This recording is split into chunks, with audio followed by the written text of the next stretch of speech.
Hello class. अब आप लोग कल आप लोग ये लेटर टू गॉड का पहला और दूसरा पैसेज पढ़ चुके हैं। आज आप पहले पैसेज का इसमें क्वेश्चन आंसर कैसे प्रश्नों के उत्तर देंगे, इनके आधार पर ये देखेंगे।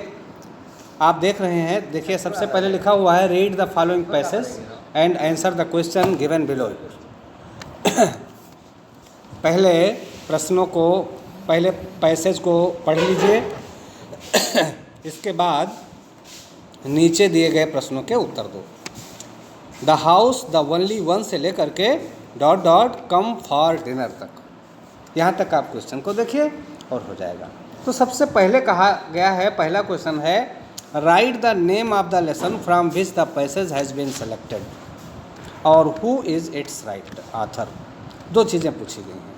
तो write the name of the lesson from which the passage has been selected, इसमें क्या करें, जहाँ पर राइट लिखा हुआ है वहाँ लेसन का नाम लिख लें।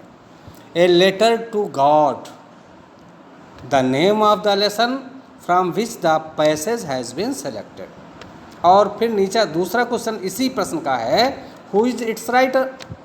तो इसमें क्या करें, अब जहाँ पर हु लिखा है वहाँ पर राइटर नेम डाल दें। तो G.L. Fentz is the writer of this lesson, हो गया। दूसरा क्वेश्चन है which house is referred to in this lines, यानी इस किस घर की इन लाइनों में किस घर के बारे में कहा गया है। तो आप जानते हैं किस घर के बारे में बताया गया है। तो एक ऐसे घर के बारे में जो निचली पहाड़ी की चोटी पर सुनसान घाटी में अकेले बना हुआ था। इसी से आपको आंसर छांटना है ना। तो आप चाहें तो इससे ही आधा उत्तर दे सकते हो कि the house is refer to the lesson these lines is the only one who is situated in entire valley set on a crest of a low hill. और अगर आप ना चाहें तो इसका पूरा यही दे सकते हैं the house the only one in the entire valley set on the crest of a low hill from which, हाँ लॉ हिल, यहाँ तक आप कर दें हो जाएगा। फिर अगला है where was the house situated, तो कहाँ पर ये घर स्थित था। फिर वही क्वेश्चन है, यानी the house situated on the crest of a low hill. फिर what could you see from the house, उस घर से तुम क्या देख सकते हो।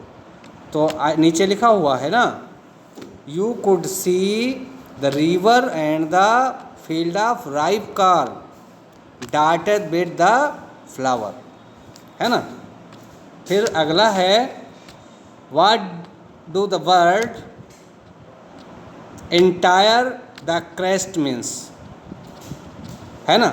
यानी इनके उत्तर क्या। इस तरह से ये सारे प्रश्न आपको हल करने हैं। नीचे वाला एक और है, इससे भी आपको छांटने हैं। ये आपका होमवर्क है, इसको आप करिए। शेष नेक्स्ट।